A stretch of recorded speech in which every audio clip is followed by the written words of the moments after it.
Hey guys, welcome back to my channel. So today I'm covering 90 Day Fiance Before the 90 Days, Season 3, Episode 3. So I loved this episode.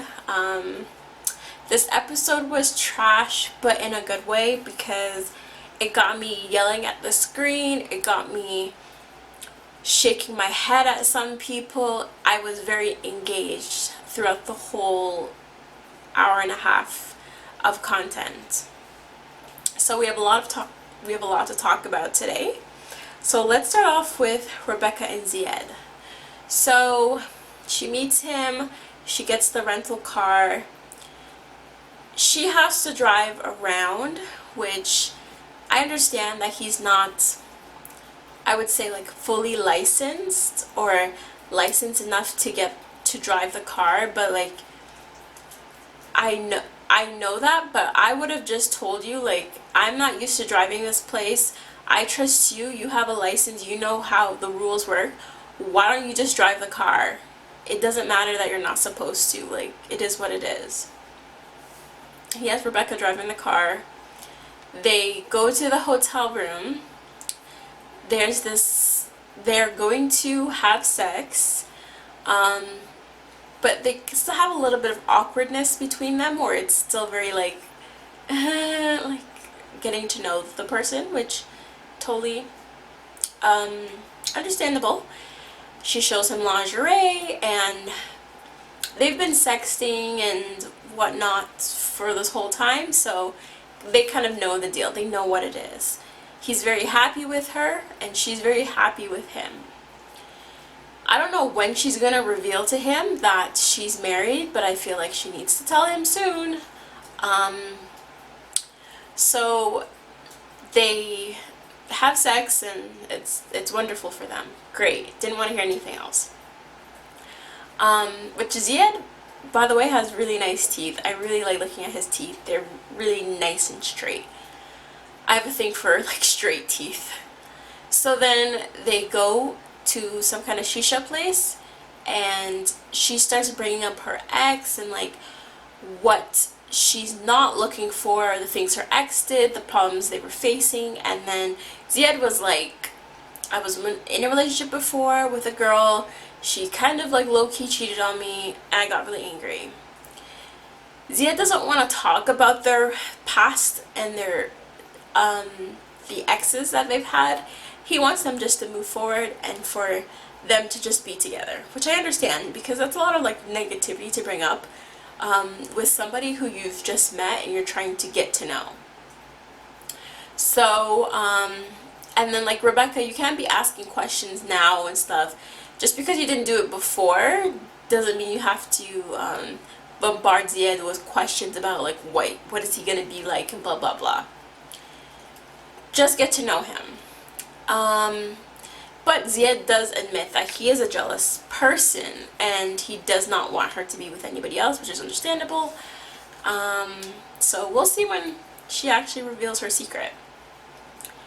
So next we have Caesar and Maria. Caesar, I don't know why you feel such a strong connection to Maria. But Maria doesn't want you. Maria doesn't want to see you. And I'm sorry, I have to break it to you, and I'm sure there's been many people in your life that know you personally that have to tell you that Maria is not there for you. So he gave Maria the $2,000 to book the ticket. Maria, when are you going to book the ticket? Maria, when are you going to book the ticket? This man is packing. This man is telling his workplace he's going on vacation, everything, like. But Maria has yet to book this ticket. So then she's like, well, if I'm gonna come, I need to have my hair done, my teeth done. I need to do. I don't understand the cosmetology thing, because makeup is a one-time wear. You can't just leave makeup on your face for 2 weeks. Anyways, she's like, I need this, I need that before I'm gonna come. And I'm like, where's all this coming from? Is it not enough that he's paying your bills and probably paying your rent too? So everybody, Caesar's friends and clients, feel like he's being taken for a fool. He's been used and abused, and I agree with him. So then, up to the day before this man was supposed to leave, this girl's like, oh, I didn't book my ticket yet because it's my mom's birthday. But like, I can go on the 16th or something, which happens to be 2 weeks later.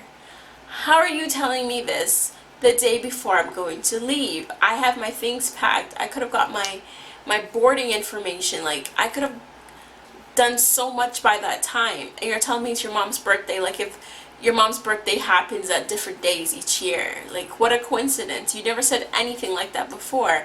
You talked about how Russia and Ukraine were in a fight. You talked about how you don't have the money to get yourself together, but now you're bringing up your mom's birthday. And you can tell that Caesar was mad, but not mad enough to realize that, like, yo, this girl is not here for you.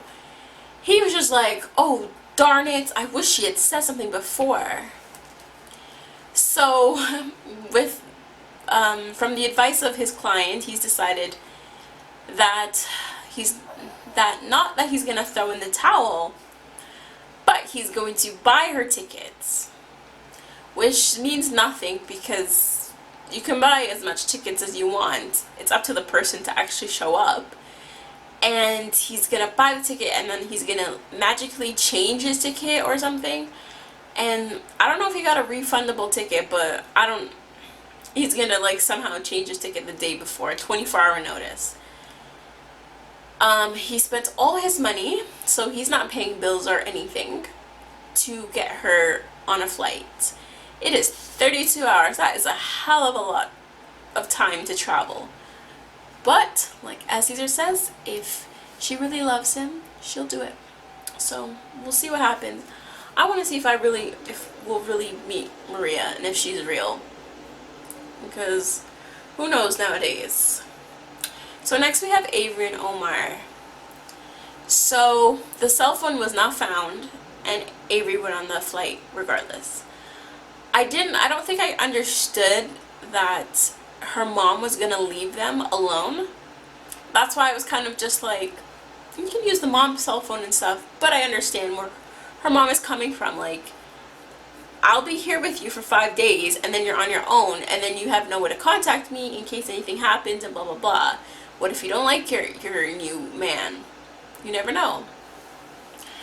So it seemed like luck wasn't on their side, because when they reached Lebanon, they I guess the airline also not forgot their luggage, but misplaced it or something, where they weren't able to get any luggage with them. Anyways, they decided to move on, and Avery met Omar. Omar, he looks so cute. He has nice teeth too. He looks so sweet and stuff. It was so nice seeing them interact. There's no kissing, only hugging. Once they get married, they will kiss, and they will stay in separate rooms. Omar just seems super, super nice. Mind you, I don't know him. This is just my first impression of him, but he seems super cute. So we'll see what happens there. Avery needs to tell her mom that she's planning on living in Syria with him. I'm happy that she will go home after they get married, but you gotta let your mom know, because you can't just be taken off and never returning. She's trying to bring him to the States, but as we know, that's going to take time, so she's resorted to lying to her mom for now. But it seems like she can do whatever she wants, and her mom doesn't have that much of a say. Like, her mom can say, like, obviously, I don't want you to go, but Avery's grown, so she's going to do what she wants to do, so we'll see what happens. So next we have Darcy and Tom.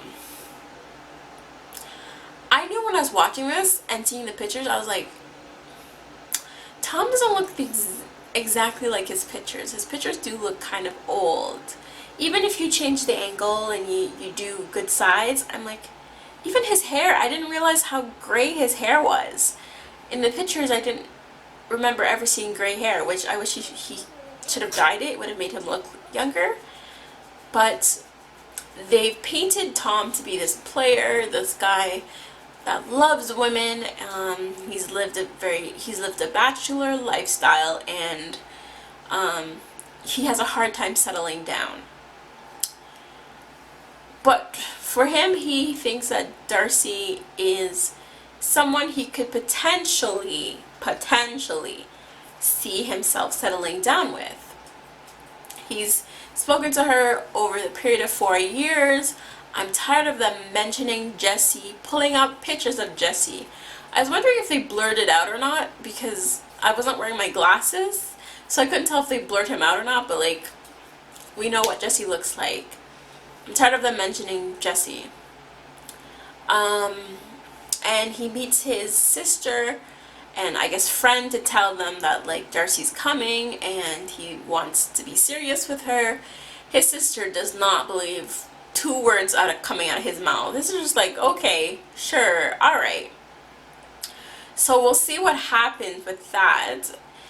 It seems like Tom is the serious type, and it seems like he is taking it at a good pace. It's like, if I met somebody, I might not want to share a room with somebody. I felt like he should have met her at the airport, because I thought she was going to go to her Airbnb and get ready, but she was just going to go straight to the restaurant. It was like, what's the point in that? It seems like he has money, but I don't know how much money he has. We'll see if he's really all that. Darcy, on the other hand, is delusional. Like, it's an illusion. Like, all of Jesse's words are coming back to me, because I was like, Darcy, he doesn't feel that way. And Darcy's like in love. This is practically my fiance. This is the love of my life. And he does not feel that way. He's doing the smart thing and getting to know her, while she's like, oh my god, I love him. He's everything to me. When they met, it was really, really awkward. I didn't see any chemistry. I didn't see any connection. I don't think she was 100% happy with him, because I do think that he sent her older pictures. And Darcy had this whole thing that like, we're sharing a room together, we're having sex, we're doing all this stuff, and he's like, yo, like, let me get to know you, let me see if you're worthy of, let me let you find out if I'm worthy of you, type of thing. He played it off very suave, very cool, but Darcy's like, okay, like, she's used to just jumping in, which you could tell, because Tom wasn't like that, it set her back. Based on the plan she had in her head, she's thinking, I know for sure that when she leaves England, she's gonna get engaged, and I don't feel like that's the case. I feel like Tom won't be able to handle Darcy's outbursts and her mood changes and her mood shifts. And I do believe he's going to be turned off of her. I don't know how he didn't see the last season she was on, and how like dramatic and emotional she is, but I don't know. Maybe he doesn't watch the show. But she's not all there.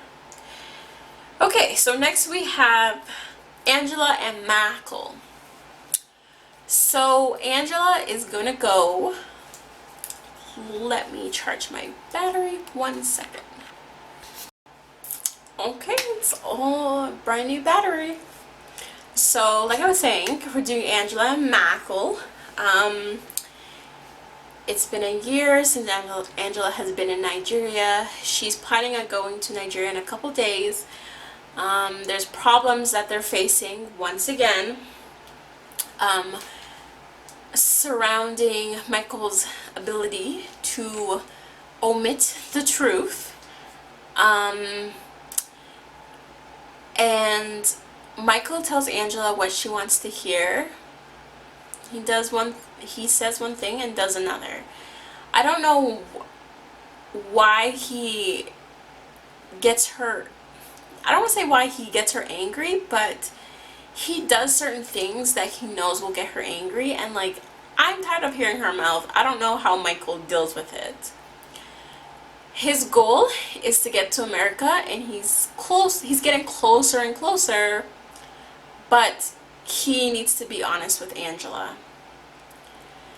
They already have having a baby as like a major hurdle, but they're having problems with social media and having problems with the certain girls he's taking pictures with. So Angela is gonna go to Nigeria to see him in person to make sure that she's making the right decision. She doesn't have a lot of money, so for her to spend money on this K1 visa, a trip to Nigeria, and a wedding is a lot. She's working extra hard. She wants to make sure that she's not wasting her time. And with Angela, if Angela caught Michael cheating, like had proof, hardcore evidence, Angela's leaving Michael. I believe that in my heart and soul. Like, Angela would just pick up and leave Michael. So Michael, I don't know, you have to be on your best behavior when you see her. She doesn't like any of his friends because they're single, and she doesn't think they're a great influence on him. And I don't know, we'll have to see when she gets to Nigeria. I like to see them interact with each other, because Angela on her own, it's just kind of her like bitching about Michael and stuff, and I feel like she needs to be there in person to talk to him and talk to him face to face. So that's kind of it with them. So last but not least, we got introduced to the last couple. Benjamin, 33, from Arizona, who is with Akini, 26 years old. She's from Nairobi. I'm mispronouncing that. I can't remember how you pronounce that. Kenya. Benjamin was married before to a woman of color, and because when I saw his son, I was like, where's the son mixed with? They were married, it didn't work out, they got divorced, and they have 50-50 custody of their 5-year-old son. But it seemed like the divorce took a toll on Benjamin, financially, obviously emotionally, and he hasn't really found his footing as of yet, even though it's kind of been a couple years since they've divorced. He met Akini on a dating app. She lives in Kenya. She lives with her family. If she has an occupation, I wasn't listening, so I don't know what she does. Because Benjamin works at, he's kind of almost like a call center, like tech or help support for a call center type of thing. But he's living paycheck to paycheck. He's trying to make ends meet. He's decided to go and see Akini for about 2 weeks to see, I guess to marry her. I was kind of confused with the whole thing because I feel like he was going there to get to know her, but she thinks he's going there to marry her.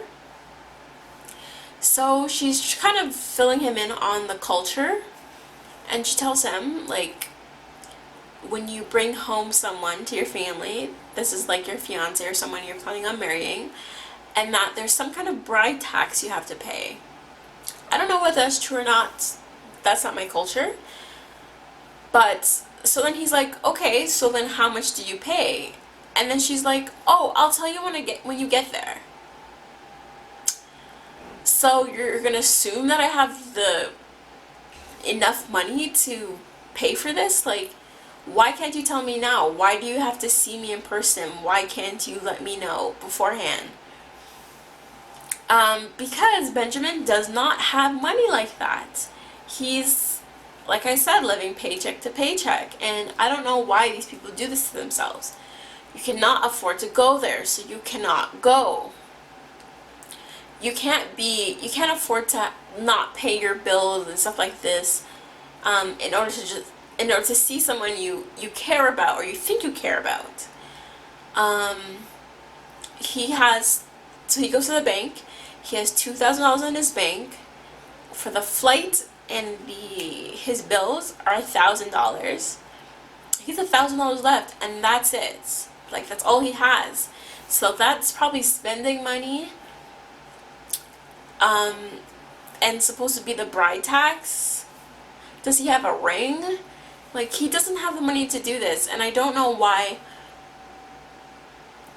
I don't know if it's the Americans not explaining properly, as like, I don't have money like that. Like, I want to be with you, I want to love you, but I cannot support you like this financially because I don't have the money. Because I feel like they just kind of like, okay, I'll just go broke for you and I'll have no money left and live a homeless life here just for you, just for me to be with you. Like, I don't know.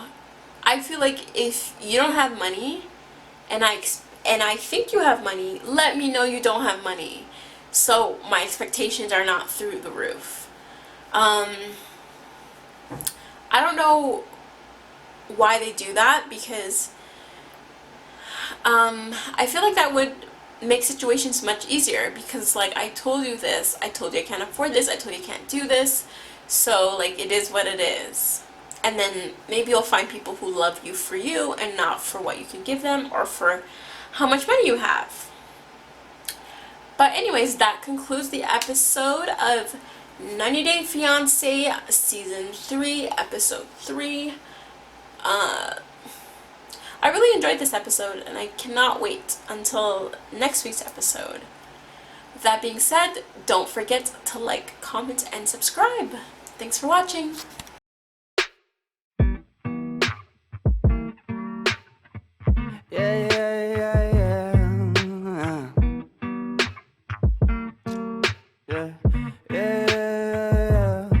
I'm just a dumb cunt, fucking sick and tired of it. Maybe I could front love, maybe I could buy a zip, maybe I get fucked up. Next time I could save some. Why it's gotta be like this? Why it's gotta be that way? Put it inside. Feel so rise up, banging on that loud.